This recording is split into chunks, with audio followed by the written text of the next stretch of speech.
Pocas cosas tienen tan poco sentido como las llamadas guerras de consolas.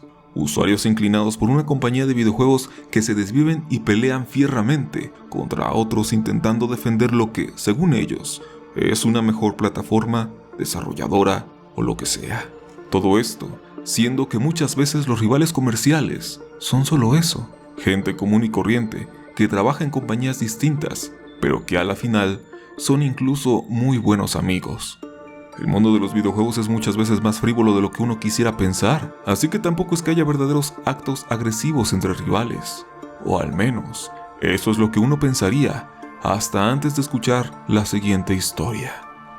Lo que vas a escuchar en los próximos minutos salió a la luz por allá del año 2015, en el libro La historia no contada de las desarrolladoras de juegos japonesas, volumen 2, escrito por John Szczepaniak, un reconocido periodista del medio que ha trabajado para distintas revistas especializadas y contribuido con algunos tablones en una incansable carrera de casi 20 años.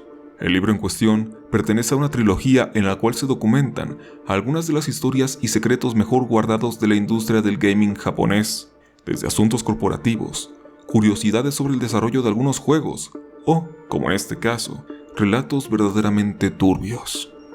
En nuestros países latinoamericanos, relacionar a grupos criminales con empresas multimillonarias, políticos o cualquier otra clase de alto poder no es nada impresionante. Sabemos que sucede. Es una triste realidad de nuestro entorno.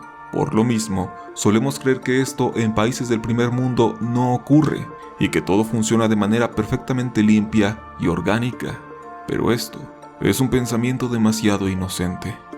La Yakuza es la mafia japonesa por excelencia, el grupo criminal más temido de la Tierra del Sol naciente. Ninguna actividad ilegal ocurre en esa nación sin que ellos lo sepan. Los Yakuza están involucrados en cuantos delitos se te vengan a la cabeza, e incluso más de los que puedas imaginar, y naturalmente obtienen mucho dinero con ello. Pero quizás una de las actividades menos conocidas de esta organización es ofrecer sus servicios de matones particulares para limpiar el terreno de personas molestas, y en esto se enfoca el siguiente relato. En el libro mencionado anteriormente, hay una entrevista, o mejor dicho, un cúmulo de entrevistas a diversas personas, las cuales bajo un alias, Hideo Nanashi, que sirve para proteger su identidad, revelan cómo desde hace varias décadas, una compañía de videojuegos mantiene nexos con la mafia yakuza, utilizándolos para deshacerse de individuos incómodos. Y se destaca especialmente la historia de cómo un desarrollador tuvo que vivir un infierno en vida cuando su hermana fue secuestrada, y todo esto para evitar que él trabajara para la empresa Nintendo, la compañía de videojuegos por excelencia. La entrevista con Nanashi comienza divagando sobre algunos pasajes curiosos, hablando sobre títulos cancelados de compañías como Sega y otras tantas, secuelas y proyectos inéditos que por diversas razones no llegaron a concretarse, hasta que comienza la historia sobre cómo la hermana menor de un desafortunado desarrollador fue privada de su libertad. Esto como una extorsión directa para que el sujeto se alejara completamente de Nintendo. La historia es ciertamente confusa.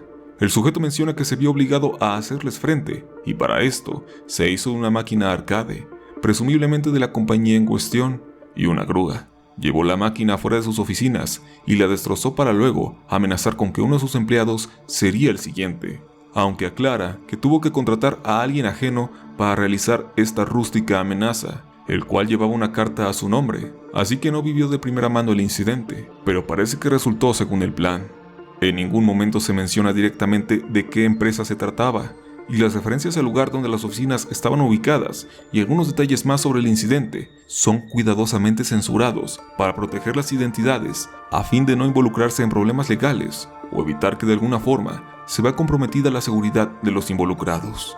Aún así, se nos aclara que se trata de una empresa bastante grande y que para poder hacerles frente hay que actuar inteligentemente y de un modo similar al suyo, pues si intentas contrariarlos por medios convencionales, ellos sencillamente se comunicarán con las autoridades, te amedrentarán por medios legales o incluso podrían pagarle a un político para que éste actúe de forma más certera y escandalosa, incluso llegando a arruinar la reputación o la vida de otras empresas o individuos.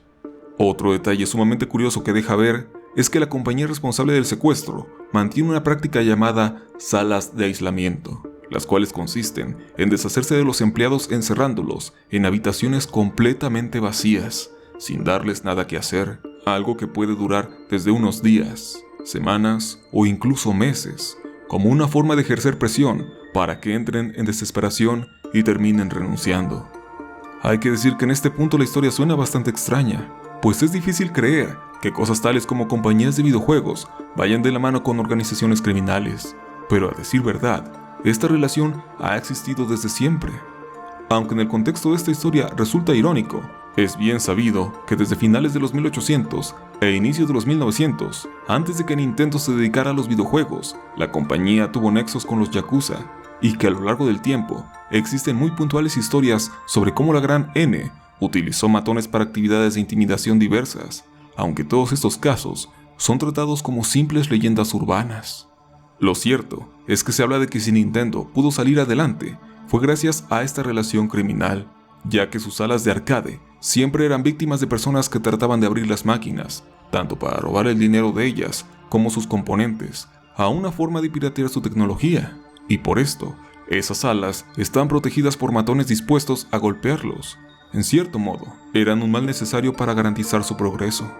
Se menciona de forma muy particular cómo, aunque hoy en día la industria de los videojuegos genera ganancias multimillonarias, en el contexto social japonés, los juegos todavía son muy mal vistos, pues se perciben como simples pérdidas de tiempo que van en contra de la cultura del trabajo duro. Así que las industrias orientadas a la diversión inevitablemente se infestan de figuras malvadas y lazos con el crimen organizado, teniendo que manejarse muchas veces como si de industrias para adultos se tratasen, y que al menos en la actualidad, las únicas compañías que han podido hacer negocios mientras se mantienen limpias son probablemente Nintendo y Namco.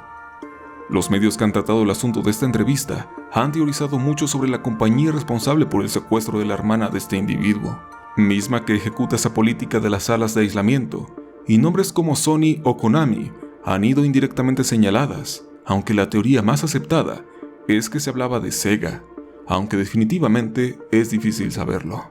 Si le dedicas el tiempo suficiente a buscar noticias que de algún modo puedan relacionarse con prácticas cuestionables como las que se describen en el relato, prácticamente todas las compañías japonesas, incluyendo a Nintendo, salen a flote en mayor o menor medida, siendo Namco la única verdaderamente limpia en apariencia.